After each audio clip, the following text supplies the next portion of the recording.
Olá, turmas! Tudo bem com vocês? Sou a professora Lidiana da Cruz, estarei aqui dando início ao nosso componente de filosofia. Olha, espero que vocês estejam todos bem, que se lembrem de mim lá no primeiro ano, certo? Eu estive no primeiro ano com o professor Hélio, aí com o componente de filosofia. Então, olha, vamos nessa primeira aula fazer um resgate aí do que nós discutimos, né, no ano anterior, lá no primeiro ano, trazer algumas lembranças sobre o que nós trabalhamos em filosofia, para que vocês possam dar continuidade aos estudos e sempre buscando aprofundar, certo? Nada de ficar estudando só superficialmente. Então, vou trazer muitas orientações, indicações de leituras, de vídeos para vocês assistirem, para que vocês possam aí cada vez mais aprofundar na filosofia, certo? Nossa primeira aula é um pouquinho corrida, mas nós vamos conversando aí no decorrer das aulas. Nós temos 12 aulas na primeira unidade, depois com o professor Hélio, mais 12 aulas. Então, ó, bastante dias aí, 2, 3 semanas de dias letivos com filosofia. Tudo bem? Vamos dar início? Vamos para a tela? Que eu vou apresentando para vocês aqui certinho a nossa disciplina. Não esqueça de dar o nosso oi para os nossos professores que estão aí na sala de aula com vocês, professores que acompanham vocês todos os dias. Bem-vindo para vocês também. Vocês são o nosso braço e as nossas pernas aí na sala de aula, que auxilia os nossos alunos, certo? Então, bem-vindos a todos os nossos professores aí do segundo ano. Então, aqui nós temos um pouquinho do currículo do professor Hélio, que vocês já conhecem, professor aí que está há muito tempo trabalhando na mediação. Eu, professora Lidiana, que estive também trabalhando com componente de arte, agora estou com filosofia. Aqui, estudante, são os nossos tópicos, tá? Os nossos objetos de conhecimento, o qual vocês terão aí nessa unidade 1, todos esses conteúdos, certo? Não vou fazer a leitura de cada um, porque vocês têm esse material em PDF, tá? Para a gente ganhar tempo, eu vou passando. São todas essas aulas aí.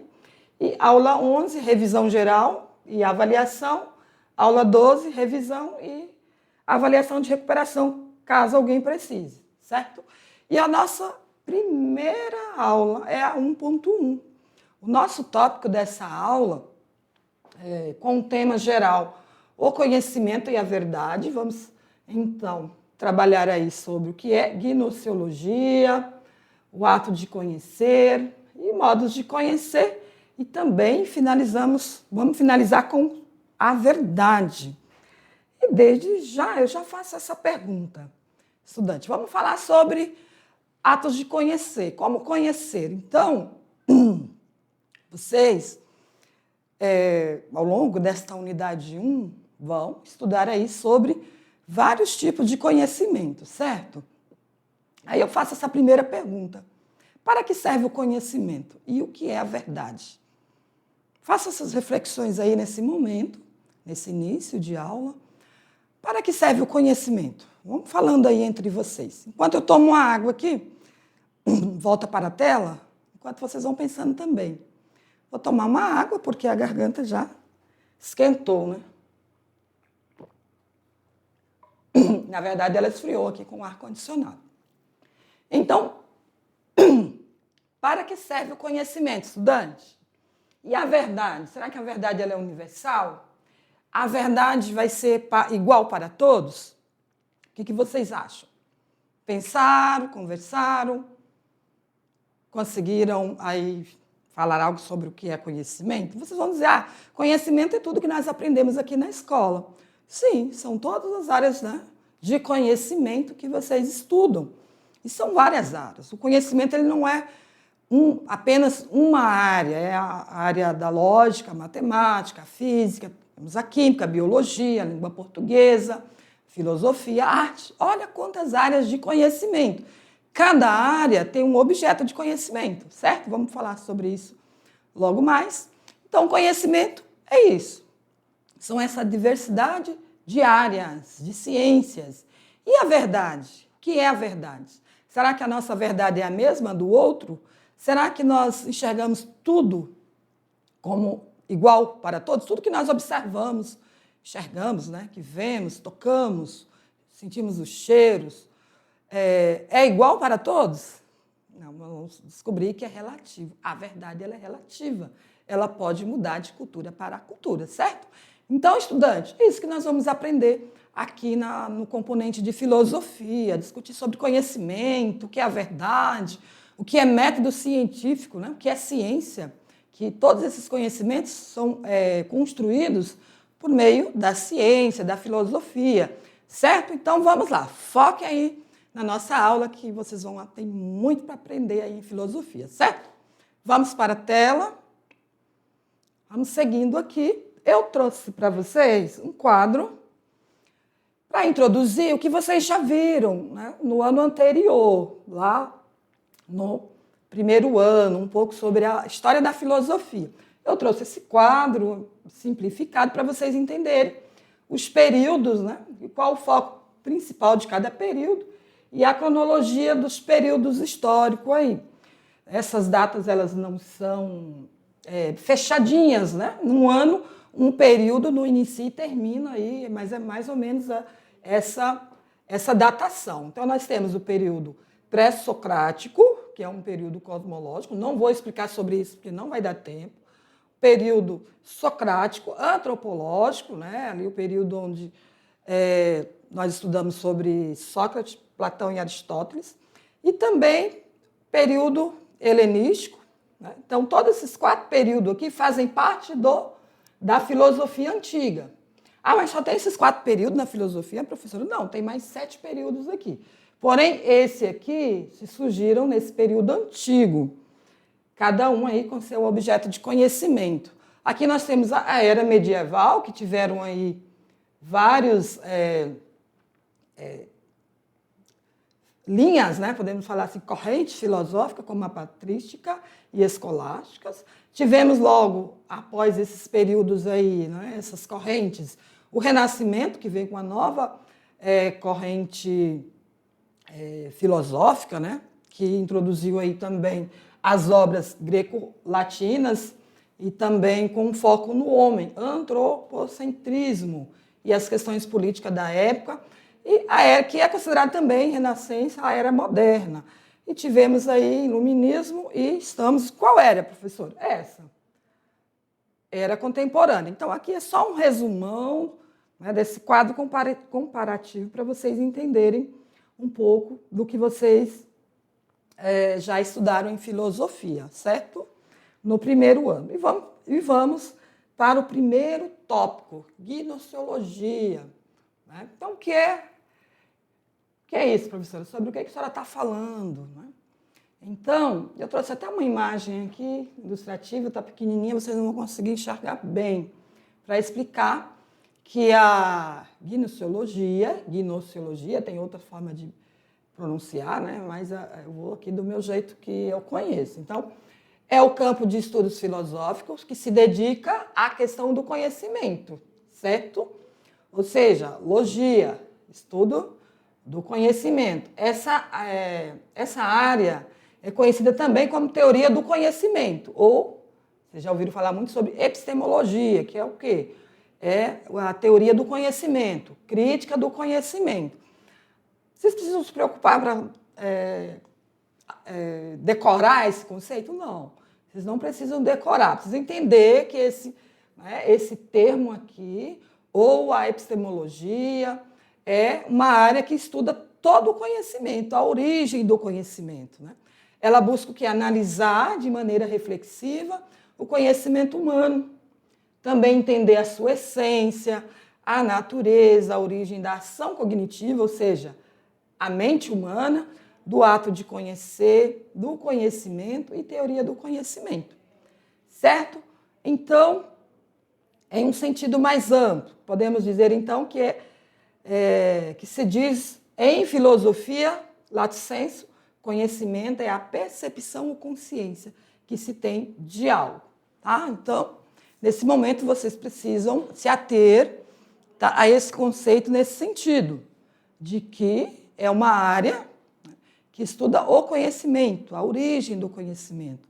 A filosofia, elas têm várias correntes, como vocês observaram naquele quadro anterior, certo? Cada período histórico, o período antigo, medieval, moderno, contemporâneo, ele é ali fragmentado por vários períodos.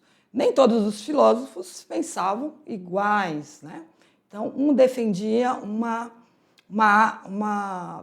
área, né? Podemos dizer assim. Um defendia a matemática, outro defendia a natureza, outro defendia que a origem, né, do mundo é pela água, pelo fogo, enfim.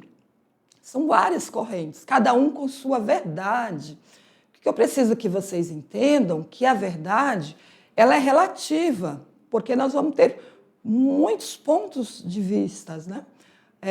Muitas teorias que muitas vezes ela é com base naquela realidade, naquele momento histórico, naquele momento sociológico, tem a ver com a sociedade, com aquele momento político, que tem a ver com a política, a economia. Então, cada período tem ali um contexto, né, que tem a ver com aquela realidade. E os pensadores, a ciência é construída com base naqueles saberes, naquele período. E as mudanças vão ocorrendo, né? Conforme quanto mais se estuda, quanto mais se faz pesquisa, mais se cria conhecimento. Certo? Espero que vocês estejam me entendendo. Vamos voltar para a tela. Vamos dar sequência. Então, o primeiro tópico é esse, gnoseologia. Então, é o campo que estuda, campo da filosofia, tá? De estudos filosóficos, que se dedica à questão do conhecimento, né? Questiona o conhecimento, quem foram as pessoas que produziram aquele conhecimento, certo? Então, um tópico importante para vocês entenderem. O segundo tópico é o ato de conhecer, a relação sujeito-objeto. Quem é o sujeito? Somos nós, certo? E quem é o objeto? O objeto é o que é algo a ser conhecido, né? O objeto a ser conhecido. Então, de acordo com a visão tradicional do conhecimento, há basicamente dois polos do processo de conhecer: o sujeito e o objeto. O sujeito conhecedor, nossa consciência, nossa mente, né? O conhecimento ele é construído por meio da nossa consciência, das nossas capacidades cognitivas, mental, que é o nosso órgão, não diria o mais importante, que o mais importante é o coração, né? O coração não funcionar, mas o cérebro é um dos órgãos muito importante, porque é por meio dele que nós temos a consciência da realidade. Muito bem. O objeto conhecido, a realidade. Ah, professora, mas que objeto é esse? A realidade, o mundo, a matemática e os fenômenos, certo? E o próprio homem é um objeto de conhecimento. Né? O próprio homem. Tem muitas áreas que estudam o quê? O homem, a medicina. Estuda as doenças humanas, buscando a cura para as doenças humanas. A biologia estuda tanto o homem, né, a parte biológica, humana, dos animais, e mais a natureza, e assim sucessivamente. Então, o sujeito conhecedor vai ser sempre os humanos, consciência humana. O objeto, o próprio homem, ou os objetos, a natureza. Muito bem, e eu chego a esse mapa mental aqui, modos de conhecer. Então, aqui eu trouxe algumas correntes filosóficas. Vamos ver se eu consigo ler aqui um pouquinho mais longe. Olha, esse mapa mental, estudantes, para vocês terem noção, né, dos próximos tópicos que irei abordar com vocês, sobre os modos de conhecer. Então, nós temos aí várias formas de conhecer. Temos ali o conhecimento empírico, né, o conhecimento racional, ali a característica de cada um. O conhecimento intuitivo, o conhecimento racional, o conhecimento filosófico, o discursivo. Olha aí, quantas áreas de conhecimento. Vamos estudar cada uma delas? Eu vou trazer para vocês agora, na tela, o conceito de cada uma dessas áreas, tá? Acho que foi repetido aqui, o conhecimento racional é o mesmo, tá? Muito bem, então vamos conhecer o primeiro modo de conhecer, que é o conhecimento empírico, a posterior, né? O que é o conhecimento empírico, professora? É o que vem da experiência sensorial. O que é experiência sensorial? Isso é que todos nós passamos por ela o tempo todo. Olha aí, entre parênteses, né? A experiência sensorial, o ver, ouvir, tocar. Então, é as nossas experiências, né, do dia a dia e das ciências experimentais. Qual é a base? Sentido e observação. Sentidos são os nossos órgãos. Quais são os nossos órgãos do sentido? Ouvir, tocar, né? São com as mãos, o meio das mãos, dos membros do corpo. Sentir, né? O cheiro ou as nossas percepções. Então, isso são os nossos sentidos. A gente vê, a gente toca, a gente sente o gosto, sente o cheiro, sente o objeto, né? Por meio do tato. Então, saber que, por exemplo, um exemplo aqui dos sentidos, né? Das experiências pelos sentidos. Saber que o fogo queima, né? E que a água ferve a 100 graus. São experiências que nós não precisamos fazer pesquisa para entender isso, porque nós já tivemos a experiência de colocar a mão ali no fogo e queimar na vela, lá no fogão a lenha, não é verdade? Então, isso é pautável, né? É viável, é visível, podemos dizer assim. Ponto essencial do conhecimento empírico. Ele depende do contato com o mundo externo para ser verificado. Então, aqui, conhecimento empírico é uma ponta do método científico, de uma ciência, né? Por exemplo, as pesquisas experimentais, no qual o pesquisador vai precisar observar ali um ambiente, né? Então, eu não vou me aprofundar muito, nós vamos falar mais sobre esse modo de conhecer. Aqui eu só estou introduzindo. E o conhecimento racional, isso não é difícil de entender. A priori, né? É o mental. O outro é a posteriori. Por quê? Você vai observar, vai experienciar. E o a priori é antes, ó. É aquele que independe da experiência sensorial. Para eu ter um conhecimento racional, eu não preciso ter uma experiência racional. Por exemplo, a matemática. A gente sabe racionalmente que 2 mais 2 é 4, certo? Ele é obtido, então, através da razão e da lógica. Base, intelecto e o raciocínio lógico, como, por exemplo, a matemática. Já deixei o exemplo aqui. 2 mais 2 é igual a 4. Você não precisa testar todos os triângulos do mundo para saber que a soma de seus ângulos internos será sempre 180 graus. Ponto essencial é universal e necessário. Então, estudante, esse conhecimento aqui, ele não é relativo. Em qualquer lugar do mundo, 2 mais 2 é 4. Não tem como negar isso aqui. Não vai ter nenhuma cultura que vai dizer que 2 mais 2 é 5.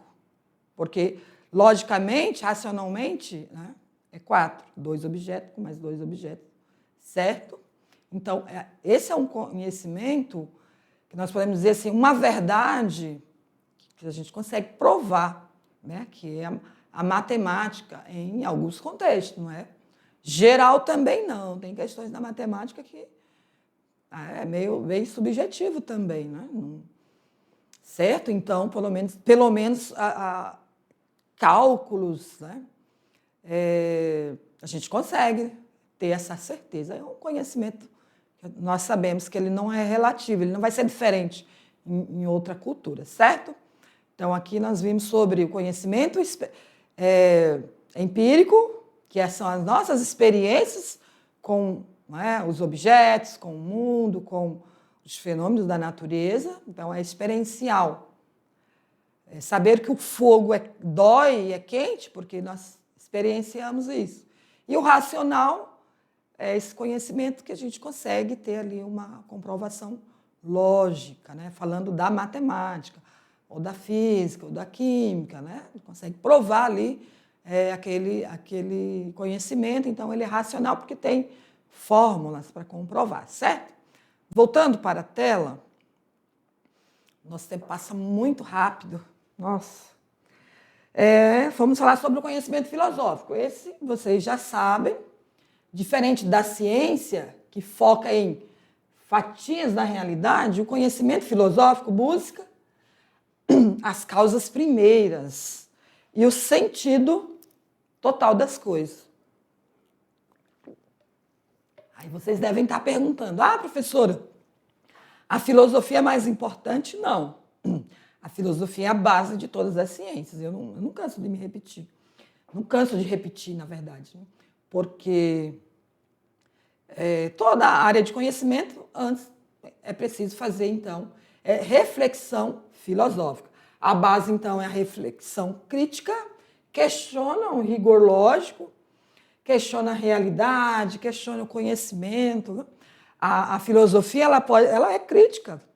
Ela pode também ser, não ser crítica, mas ela sempre vai perguntar, mas por quê?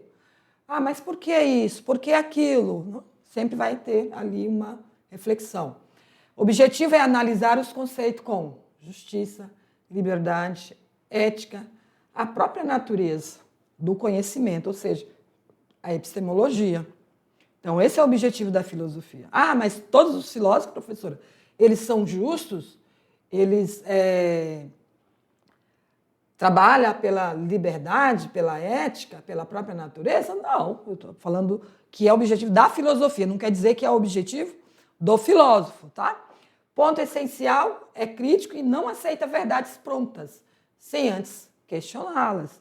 Então, queridos, sempre esteja atento às verdades. É necessário questionar no sentido de não discordar, mas perguntar, isso é verdade? Isso faz sentido? Isso vai complementar, vai melhorar a minha vida, vai resolver problemas? Todo conhecimento, mesmo conhecimento escolar, precisa ser questionado no sentido em que momento vou utilizar, vai servir para algo, para resolver algum problema ou não? Se não, nenhum problema em ter aquele conhecimento.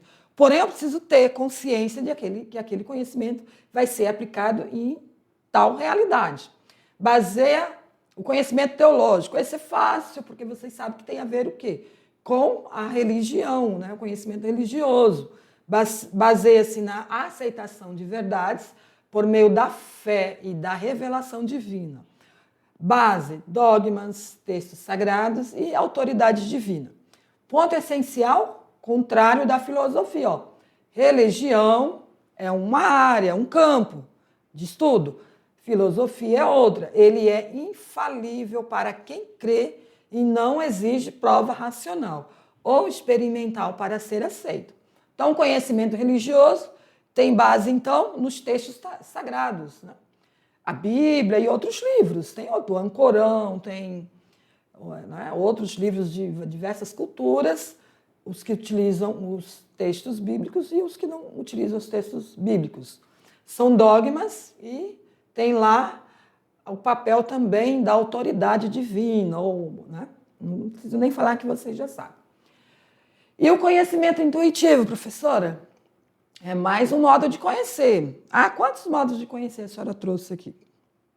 Eu não contei, mas deve ser uns 5 modos de conhecer. Só existe esses modos de conhecer, professora? Não, eu não trouxe todos. Então, o conhecimento intuitivo é o conhecimento imediato, que não passa por um processo de raciocínio passo a passo. É o estalo, o insight, né, ou percepção direta de uma verdade. Qual é a base do conhecimento intuitivo? Percepção direta, pode ser sensível, intelectual. A percepção da própria existência. Penso, logo existo. Vou falar um pouquinho sobre o conhecimento intuitivo. Que quer dizer o quê? São as nossas, né? Olhem aqui para mim, para eu não ficar tão escondidinha aqui atrás dos slides. Isso. Então, queridos, nós estamos vendo agora sobre o conhecimento intuitivo. Intuição, vocês já ouviram falar dessa palavra? Mas o que é intuição, professora? É tudo que eu achar que é? Não. Intuição, quando a gente tem ali uma percepção sobre algo, né? Por exemplo, tem uma intuição, parece que vai chover, acho que vai chover mais tarde. Essa intuição é com base já em conhecimento que vocês, né, já têm aí sobre, né, o fenômeno da natureza, como, por exemplo, nuvens escuras, ventania, né, vai escurecendo, ou o período mesmo de chuva, né? Nós temos períodos de chuva que todo ano ocorre ali naqueles mesmos períodos, então a gente já tem essa intuição que vai chover naquele dia. Pode ser que não chova, mas é a intuição. Então, o conhecimento intuitivo, ele é uma percepção que a gente tem sobre as coisas, né? Que pode ser sensível, o sentir, né? Sentir que a temperatura baixou e as nuvens escureceram. Pode ser que vá chover. Aí, ou intelectual, uma percepção. Algo que você já teve experiência, por exemplo, e sentir. Ou uma coisa assim, sensível, né, do coração. Eu estou sentindo que vai chegar em casa uma visita. Porque você, né, sentiu saudade de alguém. Aí é um conhecimento intuitivo, dizer que minha mãe parece que sempre percebe que eu vou chegar em casa, na casa dela, vou visitá-la em alguns períodos, porque ela sabe que quando tem feriado, pode ocorrer que eu vá lá mesmo. Então, já a intuição dela, quando tem um feriado longo, os períodos de fim do ano, eu sempre vou lá. Mas ela sempre tem essa intuição que eu vou chegar. Certo? Voltando para a tela, vamos, mais um tópico. A intuição, né? Que é a explicação sobre a intuição intelectual. Capta diretamente a essência do objeto. Como, por exemplo, nós temos René Descartes, lá, né, um filósofo lá, período renascentista, 1596, faleceu em 1650, né? Quase 100 anos. Quando chegou à conclusão do cogito, o eu penso, considerou tratar de uma primeira verdade que não podia ser provada, mas da qual não se poderia duvidar. O cogito ergo sum, penso logo existe. Essa frase se eternizou, né? Que Descartes, quando ele refletiu muito sobre as experiências que ele teve, né? Sobre conhecimento, filosofia, sobre o momento em que ele vivia, ele descobriu que ele só existe porque ele pensa. Né? Mas quer dizer que os objetos não pensam, logo eles existem. Não é por esse ângulo, podemos dizer assim. Com base nessa primeira intuição, o filósofo então construiu sua teoria. Né? Penso, logo existe. O que ele quis dizer? Que pensar racionalmente é uma forma de obter um conhecimento verdadeiro. Pensar racionalmente. Se, por exemplo, eu não questionar que todo conhecimento vai ser verdade, se eu não refletir sobre isso, eu posso cair no engano. Penso, quer dizer, se penso racionalmente, consigo provar, né, esse conhecimento, logo ele pode existir, ou seja, ser verdade. Acho que é o último tópico, o conhecimento discursivo. Né? Ali foi a explicação sobre o conhecimento intuitivo, que Descartes teve, então, essa reflexão. Penso, logo existo. Então, o conhecimento discursivo tem a ver o quê? Com discurso, fala, né? Comunicação.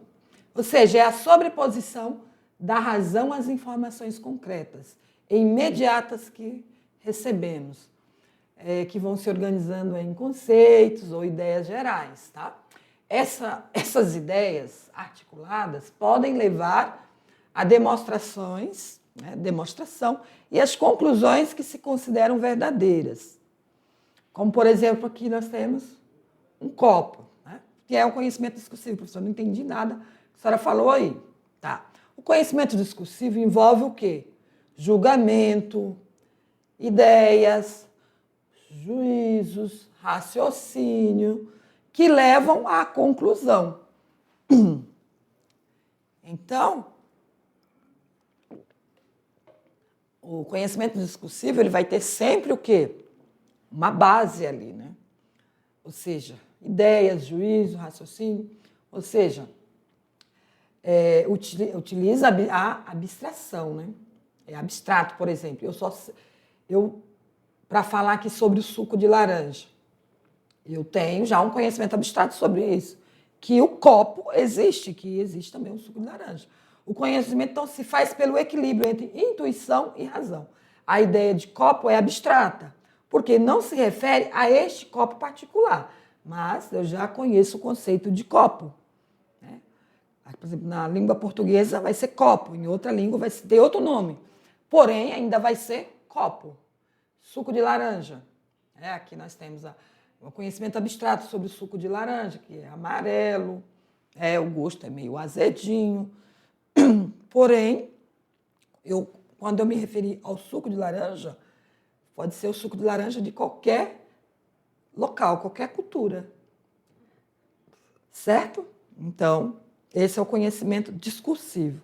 Eu posso falar sobre algo que ele existe não só ali na minha realidade. E o último tópico é sobre o desejo da verdade. O que é a verdade? Lembra que eu fiz essa indagação. O que é a verdade? A verdade é igual para todas? Não. Ela é relativa para uma cultura, para outra. A nossa verdade pode ser muito diferente da verdade do outro. O nosso jeito de, por exemplo, de fazer educação, que é a nossa verdade sobre educação, é uma. Em outro país vai ser diferente, certo? O conhecimento, por exemplo, que são com base nas nossas experiências, na nossa cultura, na nossa realidade, é um tipo de conhecimento. Lá, em outra cultura, em outro país, em outro continente, pode ser diferente. Porque eles tiveram outro momento histórico, outras experiências, outra forma de governo, outros filósofos, certo? Professora, mas nós estudamos aqui o conhecimento dos filósofos gregos lá de 2.500 anos atrás. É verdade, isso mesmo. Aliás, muito mais que isso, né? Porém, esses conhecimentos, eles são base, né? São base e os filósofos da atualidade, contemporâneos, sempre voltam nessa base, porque eles produziram conhecimentos que fundamentam a nossa realidade até hoje, certo? Como, por exemplo, lá no período renascentista, sobre o método científico, sobre a ciência, que nós vamos ver mais adiante em outras aulas. Então, nós ainda temos como base, né, essas teorias, né, dos métodos científicos, porém nós adequamos a nossa realidade. Hoje nós temos outra realidade para falar sobre a verdade. Hoje nós temos os meios digitais, nós temos a inteligência artificial, que é outro modo, né, de buscar aí conhecimento. Nós vamos discutir sobre isso também ao longo das nossas aulas. O que é IA, professora? A inteligência artificial. É uma nova forma, né, um novo sistema de fazer pesquisa, de pesquisar, tirar dúvida, fazer trabalhos, né? São ferramentas que nos auxiliam para fazer uma diversidade de coisas que antes era feito só pela mão humana, agora a IA está fazendo. Olha a nossa verdade atual, que em outros países deve estar muito mais avançado que nós, certo? Muito bem, então voltando para a tela para a gente concluir, Descartes, então, ele busca a verdade, né? Ele busca uma filosofia verdadeira, ou seja, ele começa a sua obra meditando, né? Fazendo um balanço de tudo que ele sabia e o que foi ensinado, o que ele aprendeu nas universidades, pelos professores, pelos livros, pelas viagens, né? Toda a experiência que ele obteve com o convívio com outras pessoas, e ao final ele concluiu tudo quanto sabia e conhecia pela experiência era duvidoso e incerto. Tudo que ele adquiriu pela experiência, ele não tinha certeza se era tudo verdade, se era tudo possível aplicar em outra realidade. Então, ele decidiu não aceitar nenhum desses conhecimentos. a menos que pudesse provar racionalmente que eram certos e dignos de confiança. Aí ele, ora, se penso, o pensar existe, e aquele que pensa existe? De onde a célebre afirmação surgiu? Penso, logo existe. Certo? Penso, logo existo. E falando em verdade, eu não posso deixar de discutir com vocês sobre a fake news. O que é isso, professora? São as notícias falsas. Vocês sabem o que mais tem nas redes sociais, em algumas plataformas? Fake news, ou seja, notícias falsas. Temos que estar atento a isso. Olha, o que Descartes dizia ali, né? Lá na Renascença, no início ali da modernidade, penso, logo existe. Será que todas as experiências que eu obtive é verdade? Ou seja, tudo que está na internet, que são experiências de outras pessoas, coisas que outras pessoas publicaram, é verdade? Então temos que fazer esse questionamento. Em sua maioria, esses textos, notícias, vídeos, imagens, espalhada aí muitas vezes com a intenção de quê? Legitimar um determinado ponto de vista, para prejudicar uma pessoa ou grupo, né? Especialmente as figuras públicas e política. Tem muita fake news também sobre política, mentiras se tornando verdades e verdades se tornando mentiras. Então, muito cuidado com a disseminação, né? Ou você passar para frente esses fake news. Ou seja, é um ato extremamente perigoso repassar fake news, principalmente se você tiver certeza que é. Compartilhar informações falsas, imagens e vídeos manipulados pode ser o quê? Pode até responder a processos, viu?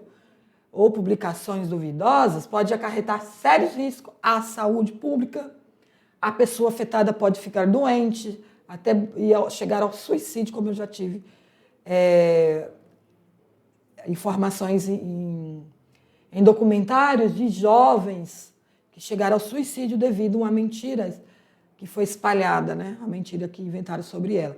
Alimentar, então, preconceitos, casos extremos de resultados, né? Resultar em perdas de vidas. Então, jovens, muito cuidado com isso. Aí eu trago para vocês uma atividade reflexiva. Ah, professora, mas não é um momento interativo isso, não é um momento interativo. Porém, professora, pode substituir essa atividade reflexiva com uma atividade escrita, certo? Eu vou explicar para vocês e você pode aplicar com os estudantes na próxima aula ou no momento das atividades, tá bom? Vamos lá, vamos para a tela? Deixa eu ler aqui com vocês, explicando, olha, faça discussões em grupo e tente aplicar o método de Descartes à sua própria realidade hoje. Escolha uma verdade que aparece constantemente aí na sua cidade, né? Onde a escola está localizada, que você aceita questionar e submete ao teste. Por exemplo, a questão, vamos falar uma coisa que talvez não, o Boto. É verdade que o Boto se torna um homem e ele sai aí na comunidade, nas festas, encantando moças, vamos supor, né? Então, qual a origem desse mito? De onde vem esse conhecimento? Das redes sociais, família, tradição daí da comunidade? Como comprovar? Existe alguma possibilidade, por menor que seja, de isso ser falso ou uma ilusão ou um mito, por exemplo? Conclusão, se você descarta tudo o que aprendeu por ouvir dizer essa verdade, o que sobraria de verdade? Escreva no caderno e depois compartilhe com o que encontrou como verdade para a turma. Então, eu trouxe um exemplo aqui, certo? Aqui tem algumas definições, se vocês quiserem estudar depois, melhor, tá? Eu não vou ler. E aqui as nossas referências. Muito bem, queridos. Um pouquinho corrida essa primeira aula, mas deixei aí para vocês essa experiência prática. É muito interessante, professor presencial, se conseguir aplicar, aí utilizando um outro exemplo de verdade, muitas vezes, que é disseminada aí na comunidade, tanto no urbano ou no campo, né? Tem muitas verdades que são disseminadas, que se a gente for fazer aí esse esquema, né, de buscar comprovar, nós vamos ver que não é verdade, certo? Aguardo vocês na próxima aula. Obrigado pela atenção. Até lá!